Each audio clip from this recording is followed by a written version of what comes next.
Chapter 10. Everyone made their way back to the castle yard. Many parents were loaded down with the year-old DSA gift shop bags. Wiglaf walked over to the gatehouse where Lobelia and Mordred were bidding farewell to the parents. Mordred held open a money bag for anyone who felt like tossing in some spare change. "I've come to say goodbye, Lady Lobelia," said Wiglaf. "Goodbye, Headmaster Mordred. I've learned a good deal at DSA. "Of course you have, boy," said Mordred. "Maybe if you scrimp on food, clothing, medicine, that sort of thing, you can save up 7 pennies and come back." "I'd like that, sir," said Wiglaf. "Mordred!" a voice boomed. This time Wiglaf didn't have to turn around to know it was Tunipia. "A word with you, little brother." "Tunipia," Mordred yelped. "How did you know about, so glad that you got your invitation." "You know perfectly well you didn't send me any invitation, Mordy," Tunipia growled. "Now, what's this nonsense about Wiglaf leaving?" "But he hasn't paid me," said Mordred in a whinier voice. "I hereby establish the Tunipia the Marvelous Scholarship Fund for promising young actors." Tunipia reached into her purse and pulled out a fistful of coins. Wiglaf's heart beat with joy as Tunipia counted 1, 2, 3, 4, 5, 6, 7, and dropped the coins into Mordred's money bag. "There, Morty," she said. "He's paid in full, and he's staying." "Thank you," cried Wiglaf. "Thank you." 3 cheers for bossy old sisters. "Yes, Tunipia," said Mordred meekly. Tunipia turned to Wiglaf.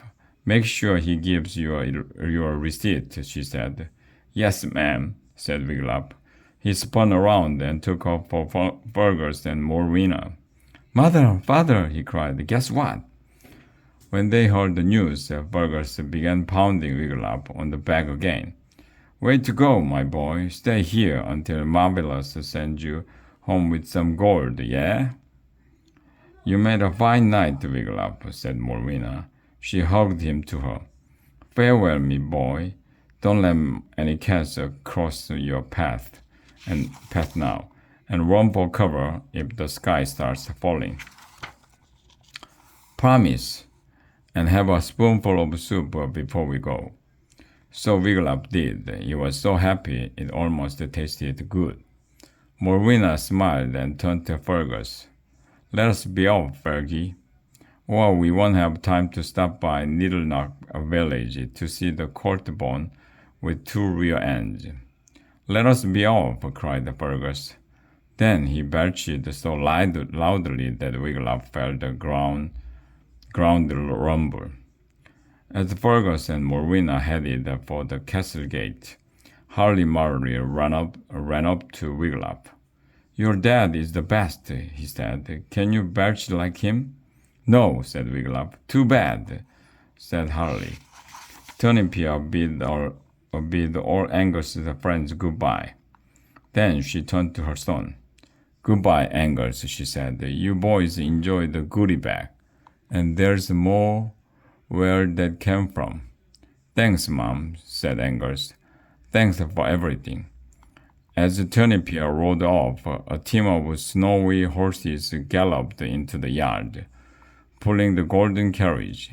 It stopped beside Queen Barb and King Ken, and the royals got in. As the carriage circled the yard, Queen Barb poked her head out the window. "Farewell, subjects," she called with a wave. "And goodbye, Eric." Eric grinned. "Bye, Mumsy. Bye, Popsy." King Ken stuck his head out the window, too, and called, "Knock, knock." Everyone in the castle yard called back, "Who's there?" King Ken grinned. "No idea, really. Bye-bye." "Goodbye, goodbye," cried all the DSA students, waving after them. Wiglaf looked around. He saw DSA students, DSA teachers, and the DSA student teachers, but no DSA parents. "We survived the Parents' Day," said Angus. All of our problems are over, cried Erica. As Wiglaf opened his mouth to add a cheer, he happened to glance up at the top of the castle. There, perched on the library tower like a bright green parakeet, sat Worm. Almost all of them, anyway, said Wiglaf. The end.